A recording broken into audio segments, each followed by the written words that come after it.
Hello, Pet World. Welcome to BlogPaws 2016. So many great things going on. I've got to say, I'm learning a lot, but I'm having a ton of fun seeing all the animals, all the bloggers that I see out there that I read constantly. And I know we're having a lot of discussions. And our next guest here, she's going to help all of us stay on track and really accomplish more than we've accomplished before. We've got Pamela Wilson. Pamela, thanks for joining us. I'm so glad to be here. It's good to meet you. It is good to meet you as well. Now, is this your first experience here at BlogPaws? I was at last year's event that was in Nashville. I live in Nashville, so I stopped by last year and got to see what it's all about. Well, good. I got to say, there are so many things that we are hit with in social media as a blogger, as a content writer, as a... How do we stay on track? I know that's one of the things you're going to be talking about. What are some of the practical, quick, I hate to say fixes, but quick things that we can prioritize to get to that achievement level? Yeah. Well, one of the things that I recommend is that people create some kind of a repetitive system for creating their blog posts or their content. It is, I compare it to a hamster wheel, that creating content kind of feels like it goes around in a circle and you just have to keep going and you can't stop, right? So what I'm going to be talking about is breaking up the process over 4 days.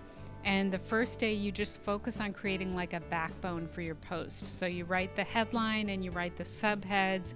Then on day 2, you're actually filling in beneath those subheads and writing the main draft of your article. And then on day 3, you focus on polishing it and getting it ready to publish. So it just breaks it up over time.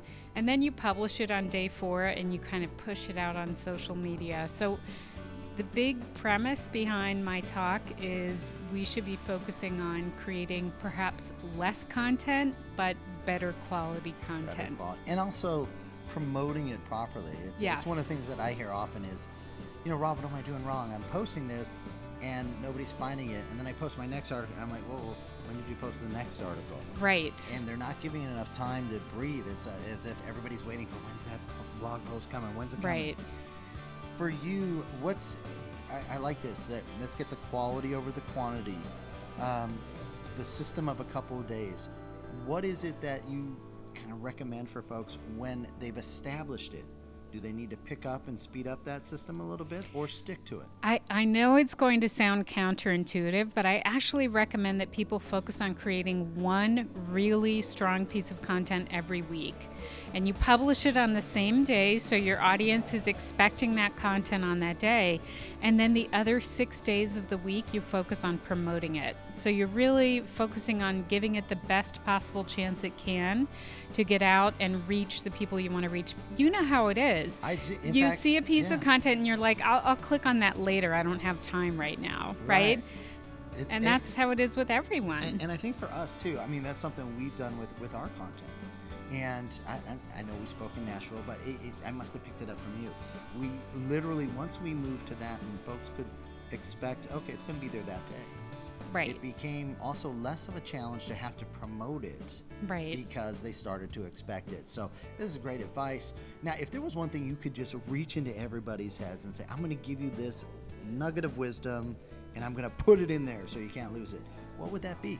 I actually think it's that structure idea. It's the idea that you create some kind of structure before you start writing your piece of content. It's not sexy, a lot of times people say, well, that sounds like making an outline, and it reminds them of English class and they don't want to hear about that. But the thing is, when you have some kind of structure and you've kind of thought it out ahead of time, it's so much easier to write. I started doing it using mind maps, actually, and that changed everything. It made my writing so much easier to do. Well, I love that. Now, I know you're going to be here, but I know the folks will want to get more information who couldn't make it. Let's make sure they have your information and how they can find out more about your system, what you have to share with them. Let's give out your website address and social media info. Yeah, well, they can find me on Twitter at Pamela I. Wilson. They can find me writing for the Copyblogger blog, so that's copyblogger.com/blog. They can also find me on my own website, which is bigbrandsystem.com. And I'm writing a book about content marketing. And I'm Nice. going to be writing about this technique. So that'll be out in the fall. And if they stay in touch with me on one of those channels, they will definitely hear about it. Well, wonderful. Well, thank you so much. Thank you for being here at BlogPaws 2016, sharing your insights, your expertise. That's what this is all about, and you're one of those shining examples. Thank you so much. Oh, it's been such a pleasure. It's good to meet you and meet everyone.